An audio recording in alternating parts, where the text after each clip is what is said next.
아들 결혼식에 대한 테러를 암시한 글을 SNS에 올린 뒤로 50대 남성 A씨를 붙잡아 조사하고 있습니다. 지난 9일 일거의 척결이라는 주제의 카테고리로 올라온 A씨의 게시글은 이 대통령 아들의 결혼식 날짜와 장소 등이 포함되어 있었는데 지도사진과 함께 진입 차량 번호를 딸 수 있겠다는 내용도 담겨 있었습니다. 경찰은 A씨가 혐의를 모두 인정했다면서 실제 실행으로 옮길 의사는 없었다고 진술했다고 설명했습니다. 하지만 경찰은 실행 의사가 없더라도 협박성 게시글을 올린 것은 분명한 범죄 행위라고 강조했습니다. 이어 지난 3월 18일 처음 시행된 공중협박죄를 적용할 거라고 밝혔습니다. 공중협박죄는 불특정 또는 다수의 생명이나 신체에 위해를 가할 것을 내용으로 공중을 협박한 사람에게 적용되며 5년 이하의 징역이나 2천만 원 이하의 벌금에 처할 수 있습니다. 지난달 25일 기준으로 공중협박죄를 어겨 검거된 사람은 18명으로 이 가운데 2명은 구속 송치됐습니다. 경찰은 앞으로도 이 같은 범죄를 끝까지 추적해 엄정 처리하겠다고 강조했습니다. YTN 김승재입니다. 아내를 살해하고 시신을 2달 넘게 차량 트렁크에 숨긴 혐의로 기소된 40대 남성에게 1심에서 징역 17년이 선고됐습니다. 재판부는 피고인이 범행을 반성하고 있는지 의문이라며 중형을 선고했습니다. 홍진영 기자가 보도합니다. 40대 남성 A씨는 지난해 12월 경기도 수원시 다세대 주택에서 아내를 살해한 혐의로 구속 기소됐습니다. A씨는 아내를 마구 때리고 목숨을 빼앗은 것도 모자라 숨진 아내를 차량 트렁크에 2달 넘게 숨겨왔습니다. 수사당국 조사 과정에서 보이스피싱 사기를 당해 경제적 어려움이 있었다고 주장했다가 다시 말을 바꿨습니다. 우울증 때문에 제정신이 아니었다는 겁니다. 검찰은 살해 동기도 분명하지 않고 피해자에게 주책 사유를 넘기는 등 태도도 불량하다며 징역 30년을 선고해달라고 재판부에 요청했습니다. 1심 재판부인 수원지방법원은 징역 17년의 중형을 선고했습니다. 재판부는 피고인이 책임을 축소하려는 태도를 보이고 진심으로 범행을 뉘우치는 것인지 의문이 든다고 밝혔습니다. 또 어린 자녀가 받은 충격을 가늠하기 어렵고 유족에게 용서받지 못한 점을 고려하며 검거를 불가피하다고 강조했습니다. 검찰은 선고 내용을 면밀히 살펴본 뒤 항소 여부를 결정할 계획입니다. YTN 준현입니다.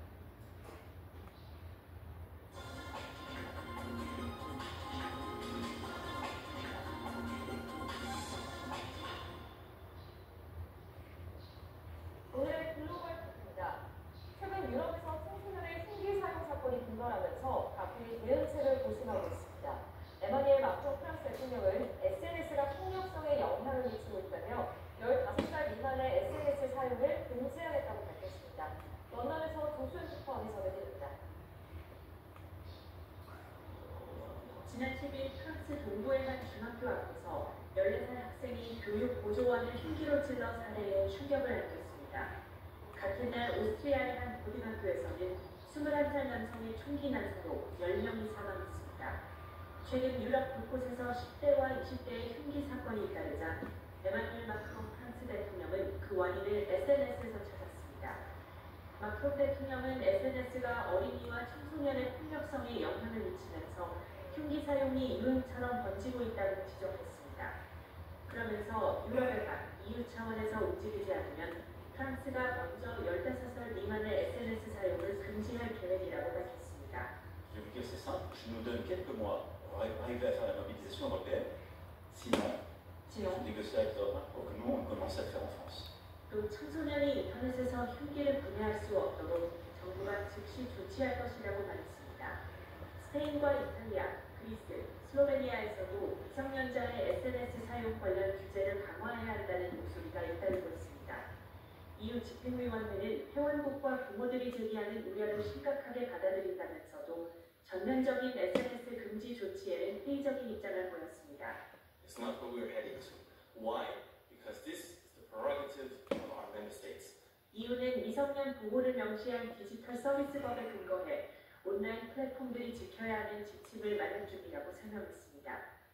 하반기 EU 수녀의장국을 맡는 덴마크는 온라인상 미성년자 보호 문제를 집중 논의하는 회의를 주최하겠다고 예고했습니다. 유럽에서 청소년들의 흉기 사건 사건이 최근 더 빈번하게 발생하면서 각국이 고민해야 하는 시급한 사회적 문제로 떠오르고 있습니다. 런던에서 YTN 조시현입니다. 도널드 트럼프 미국 대통령이 영부인 멜라니아와 함께 2기 치유리 케네디 센터를 처음 방문한 자리에서 관객의 야유와 화두를 함께 받았습니다. CNN은 트럼프 대통령이 객석에 등장하자 한쪽에서는 범죄자라는 비난과 야유가, 다른 쪽에서는 USL에 연호하며 함성이 이어졌다고 전했습니다. 또 트럼프 대통령의 방문에 항의에 추려진 가운데 일부는 보이콧을 선언했으며 성소수자들도 저항의 의미로 여장 남자인 드래그퀸 복장을 한 채 오페라 하우스에 입장하기도 했습니다. 월트 디즈니 컴퍼니와 유니버설 스튜디오를 소유한 컴캐스트가 AI 이미지 생성 업체인 미드저니를 상대로 소송을 제기했다고 블룸버그 통신이 보도했습니다. 디즈니와 컴캐스트 등 미드저니가 스타워즈와 심슨 가족 등 영화와 애니메이션, TV 프로그램 캐릭터의 저작권을 침해했다며 캘리포니아 연방법원에 소송을 냈습니다. 두 회사는 저작권 침해 건당 15만 달러, 우리 돈으로 2억 400만 원 규모의 배상을 요구한 것으로 전해졌습니다. 지금까지 글로벌 TV였습니다.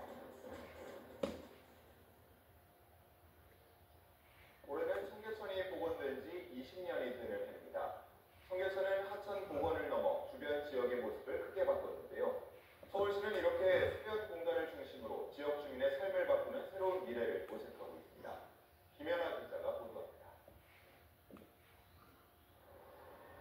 지난 2005년 서울 충무로에서 용두동을 잇던 고가도로가 철거되고 도로 아래 묻혀 잊혔던 청계천이 40여 년 만에 물길을 되찾았습니다. 도심을 관통하는 5.8km의 긴 하천은 고가로 서울의 대표 관광지이자 휴식 공간으로 자리 잡았습니다. 서울시는 올해 청계천 복원 20주년을 기념해 청계천에 직접 들어가 물의 흐름을 느끼고 즐길 수 있는 체험 행사를 마련했습니다. It's a really cool experience in Korea. We've never been doing this before, so it's very nice. 청계천은 인공하천